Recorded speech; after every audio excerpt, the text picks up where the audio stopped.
Chers tous, camarades Kalafo, il me suffit de prendre la parole aujourd'hui en ce moment très solennel, je dirais historique, de la sortie des États de l'AES de la CEDEAO.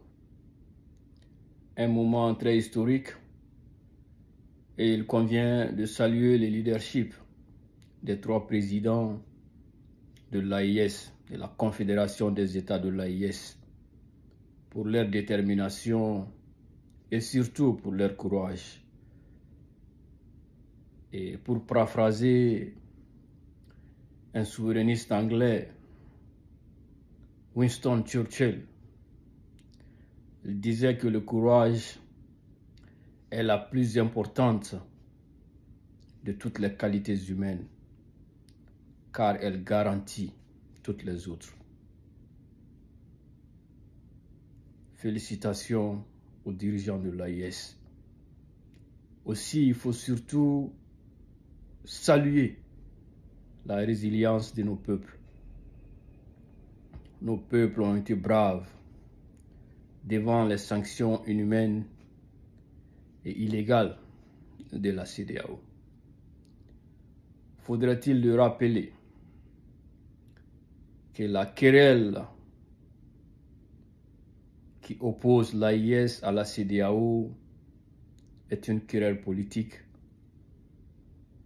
et qui concerne plus précisément le leadership de nos nations, les dirigeants. Avec le temps, nous avons tous constaté le copilotage de la CEDEAO par des forces extérieures. Ça n'a pas commencé aujourd'hui et ça a poussé les États de l'AES à se prendre en charge. C'est cela aussi le courage. Le véritable courage, c'est de choisir ce qui est juste, même si cela prend du temps.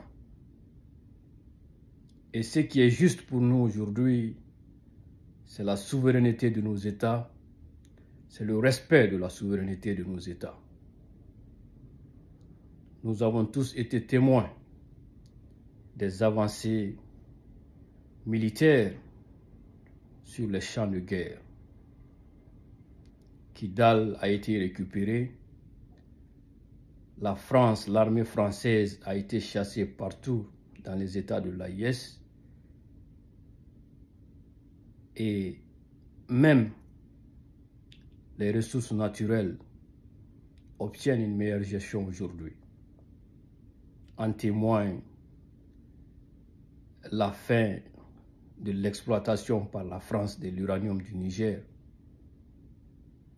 En témoigne les mesures strictes par rapport à la gestion de l'or au Mali.